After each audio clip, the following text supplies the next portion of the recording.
Terima kasih Anda masih menyaksikan Political Show dan kita akan langsung bergabung bersama dengan teman-teman Badan Eksekutif Mahasiswa Universitas Andalas Padang. Saya akan tanya perwakilan dari teman-teman pemilih muda. Langsung saja ke siapa dulu nih?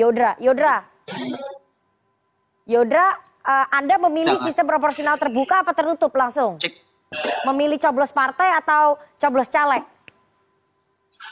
Cek apakah suara saya Ya, dengar? silakan.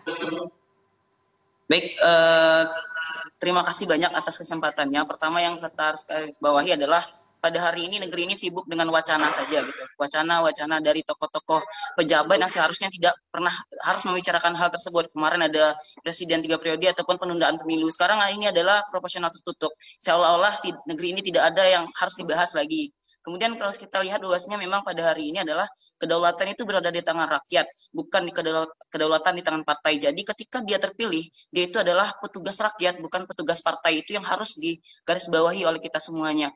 Nah, pada hari ini saya juga menanggapi dari kuasa hukum tadi yang mengatakan bahwasanya sebenarnya tidak ada korelasi antara negara kesatuan dengan proporsional tertutup ataupun terbuka lah kalau menurut saya. Nah, kami sebagai generasi Z ataupun generasi milenial ini kami tidak percaya terhadap sistem pengkaderan di partai itu sendiri. Jadi kami lebih memilih kalau memang orang tersebut adalah benar-benar adalah pilihan kami memilih mereka bukan memilih partai. Dan kami juga pada hari ini pemimpin-pemimpin muda terutama yang di daerah yang tidak memiliki uang ataupun tidak memiliki power di sana, mereka bisa berbicara ataupun bisa tampil menjadi wakil kami di DPR ataupun di DPRD ataupun di BRD. Nah, oleh karena itu jikalau hanya dipergunakan sistem proporsional tertutup, maka calon-calon potensial orang-orang muda generasi-generasi Z ataupun generasi-generasi milenial yang bisa masuk ke parlemen untuk mempersoalkan suara kami itu tidak akan bisa masuk. Oleh karena itu kami sangat menyayangkan hal ini. Dan juga kalau hal ini terjadi, maka menurut kami peluang politik uang itu semakin besar, tapi di dalam partai politik itu sendiri. Makanya siapa yang paling banyak uang dia akan bisa menjadi ketua partai dan bisa jadi dia akan memenangkan pemilu. Dan juga sistem oligarki itu akan semakin terbuka, di mana siapa yang dekat dengan ketua partai ataupun dia jadi ketua partai, dia pasti akan mendapatkan jabatan tersebut. Oleh karena itu sekarang sistem perkaderan partai itu tidak diperlukan lagi kalau proporsional tertutup, cukup nanti dibayar saja partai politik ataupun cukup saja untuk nantinya masuk menjadi ketua dan segala macamnya. Oleh karena itu pada hari ini sebenarnya ketua KPU itu seharusnya bukan fokus terhadap ini lagi, karena pernyataannya sangat kontroversial. Fokus bagaimana partisipasi pemilih pada 2024 itu sangat tinggi gitu. Seharusnya bagaimana treatment untuk menggait suara-suara milenial, treatment untuk menarik suara-suara dari masyarakat yang seharusnya itu yang dilakukan oleh Ketua KPU, bukan mengeluarkan keputusan-keputusan kontroversial hari ini. Nah, di sini juga harus digarisbawahi sekali lagi pasal 1 ayat 2 Undang-Undang Dasar tahun 1945 menjelaskan kedaulatan di tangan rakyat. Oleh karena itu bebas kami dong, bukan soal liberalisasi. Partai seharusnya berlegowo soal itu, bukan kedaulatan partai yang harus dilaksanakan. Nah, oleh karena itu ketika dia terpilih, dia adalah petugas kami, bukan petugas partai gitu. Itu yang harus kita garisbawahi. Terima kasih Yodra, komplit sekali ya. Kita kasih kesempatan ke temannya Fajar Septian. Langsung Fajar Septian, Anda memilih sistem proporsional tertutup atau coblos partai atau coblos caleg? Silakan. Lebih singkat lagi karena durasinya nggak banyak. Oke, baik. Cek. Terdengar suara saya, Mbak? Silakan. Oke, baik. Terima kasih banyak. Sebelumnya menarik. Anda ya hadir di ruangan ini sangat menarik nih, Mbak. Pada kesempatan kali ini bahwasanya pertama ada KPU, partai dan juga rakyat, ada 3. Yang pertama berbicara tentang KPU, ini sudah menurut saya ini salah menggunakan kebebasan berpendapat ini menurut saya. Kenapa? Karena memang selaku penyelenggara tidak pantas rasanya berpendapat seperti itu, lebih mengetahui hasil ke depannya atau meraba-raba yang sepatutnya tidak dilaksanakan oleh KPU. Yang kedua, ini sangat lucu memang KPU menyatakan treatment seperti ini ataupun pendapat seperti ini. Yang kedua, partai ini sudah jelas bahwasanya statement lalu menyatakan bahwasanya kaderisasi partai itu tidak berjalan dengan baik.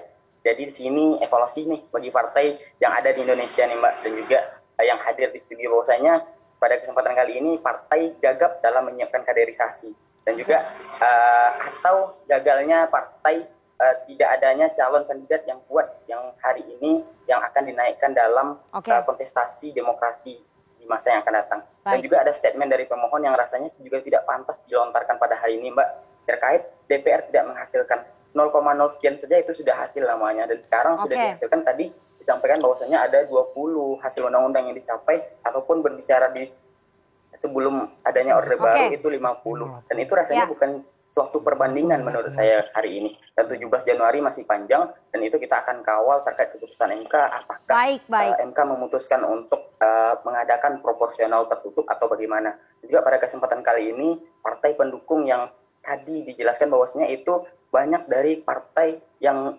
memiliki, yang bisa dikatakan ketakutan, tapi yang disampaikan oleh salah satu politisi tadi bahwasanya itu bukan satu ketakutan, kami siap perang. Tapi pernyataan siap perangnya itu bukan siap perang terhadap rakyat, tapi pernyataan tersebut adalah siap perang untuk melawan undang-undang dan juga tidak hormat terhadap undang-undang yang berlaku. Itu hormat kepada Ketua KPU yang hari ini mungkin pro kepada, dan juga mungkin terjadi miskom nih Mbak, karena tadi udah diundang juga CNN ya, udah diundang oleh CNN tapi tidak hadir kepada acara kali ini. Baik, terima kasih. Dan juga pada kesempatan kali ini bahwasanya waktu kita sudah habis, Fajar Septian.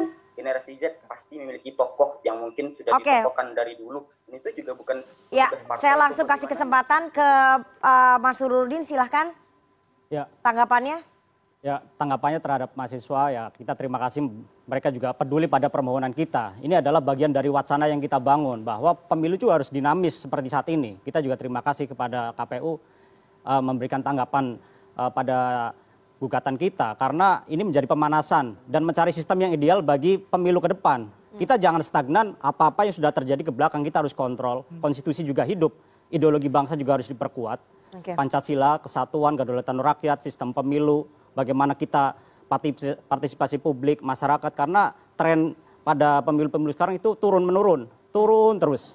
Karena apa? Karena kurangnya peran partai politik, sehingga justru seharusnya partai politik terima kasih kepada permohonan kita, karena kita ini menguatkan sistem partai politik, bukan sistem perorangan. Jadi mereka harus terima kasih dan mendukung kita. Terima kasih. Bang Andre, tadi dikatakan oleh teman-teman pemilih muda ataupun generasi Z bahwa mereka tidak percaya dengan sistem kaderisasi di partai. Dan mereka tetap ingin, tadi kan dikatakan bahwa kami di PDI Perjuangan kami melakukan kaderisasi. Kami melakukan kaderisasi. Kalau partai-partai yang lain tidak melakukan kaderisasi itu salah mereka gitu. Karena terbukti kader-kader PDI Perjuangan bagaimana ya memenangkan kontestasi dan melaksanakan pemerintahan yang berjalan sekarang. PDI Perjuangan melakukan kaderisasi di partai, dan kami juga bahkan mempunyai sekolah partai.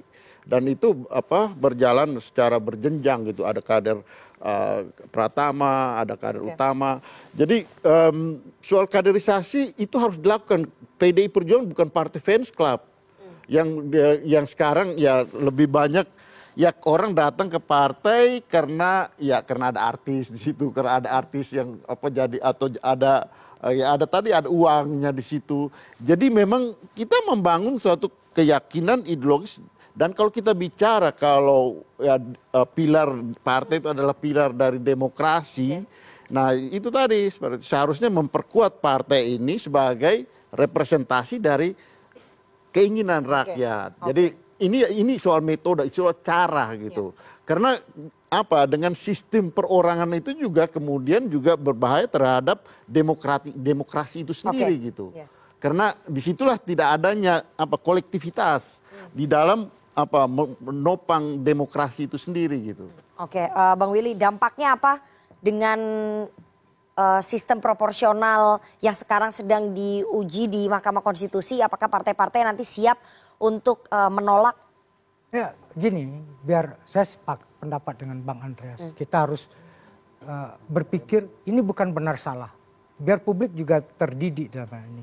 Ini berbicara tentang mana yang kompatibel dengan situasi zamannya. Mana yang kemudian sebangun dengan aspirasi yang berkembang. Ya. Itu yang pertama. Yang kedua, apa yang dibilang oleh Mas UU tadi, itu angka partisipasi paling tinggi justru di masa otoritarian. Jadi terbalik. Ya. Jadi jangan kemudian menggunakan dalil-dalil, kalau tertutup partisipasinya tinggi. Jangan, itu omongan yang tidak memiliki basis historis dan fakta yang ada. Justru lebih banyak partisipasi pemilih pada saat sistem proporsional terbuka kan? Bukan, tertutup. Karena itu mobilisasi, karena otoritarian ya. Itu bukan tertutup maksudnya, otoritarian. Jadi kalau yang terbuka, apalagi yang seperti ini, gini, demokrasi kita yang terbaru adalah demokrasi deliberatif. Apa itu demokrasi deliberatif? Multi-stage actor. Jadi tidak hanya dominasi partai semata-mata, tapi kemudian apa yang disampaikan oleh teman-teman mahasiswa tadi, ada kehendak rakyat yang kemudian juga harus diakomodir oleh partai. Di sanalah kemudian partai akan menjadi lebih kaya. Partai tidak menjadi dominasi keluarga oligarki tertentu. Tapi partai kemudian mengkoreksi diri. Partai kemudian hadir sebangun dengan aspirasi publik yang berkembang. Di sanalah kemudian partai tidak kehilangan kedaulatannya kok. Enggak, kita sadar diri justru. Nah, saya sebagai petinggi partai disuruh milih untuk pribadi, lebih bagus tertutup, tapi kita berpikir tidak pribadi, tidak subjektif, tapi kita berpikir untuk kemajuan demokrasi Indonesia. Terakhir, udah Ferry, dampaknya apa kalau misalnya sistem pemilunya dirubah di tengah tahapan pemilu yang sudah berjalan? Ya, dampaknya tentu akan luar biasa kepada publik, ya, bahwa sebelumnya publik bisa menentukan siapa dipilih, sekarang logo partai, gitu ya. Mereka tidak bisa menentukan siapa yang akan duduk di kursi mewakili daerah mereka. Akibatnya mereka tidak akan kenal dengan siapa yang merepresentasikan mereka. Tentu akan ada jembatan aspirasi yang putus. Dan itu bagi saya tidak sehat bagi demokrasi. Kalau soal tren partai di seluruh dunia, menurut penelitian Marcin Walecki, menurun. Di Indonesia di angka yang jauh lebih baik daripada Eropa. Jadi nggak tepat itu ceritanya begitu. Jadi kalau kemudian kita mau melihat partai mau berkembang, terbukalah. Ya. Termasuk juga menentukan, membiarkan rakyat menentukan pilihannya. Agar kemudian kader juga berkembang. Jangan takut dengan artis, influencer, yang lain. Kader juga harus memajukan kadernya supaya dekat dengan konstituen. Nah, ini kan pilihan-pilihan partai-partai baru untuk berkembang, menimbulkan persaingan yang sehat. Sah-sah saja kemudian rakyat menentukan siapa yang duduk tanpa melihat siapa ketua partai. Tapi melihat siapa yang bekerja untuk mereka. Tapi kita belum tahu hasilnya seperti apa karena keputusan MK masih ada beberapa waktu ke depan ya. Akan ada sidang Mahkamah Konstitusi tanggal 17 Januari tentang gugatan uji materi Undang-Undang Nomor 7 Tahun 2017 terkait dengan itu tadi ya, sistem proporsional terbuka. Kita lihat nanti apa keputusan MK. Dan setelah ini kita ingin dengarkan sentilan-sentilan dari teman-teman komisi.co, teman-teman komika soal apakah mereka akan lebih suka memilih ataupun mencoblos partai politik atau calon anggota legislatifnya. Tapi kita harus jeda terlebih dahulu. Jangan kemana-mana, tetap bersama kami di Political Show.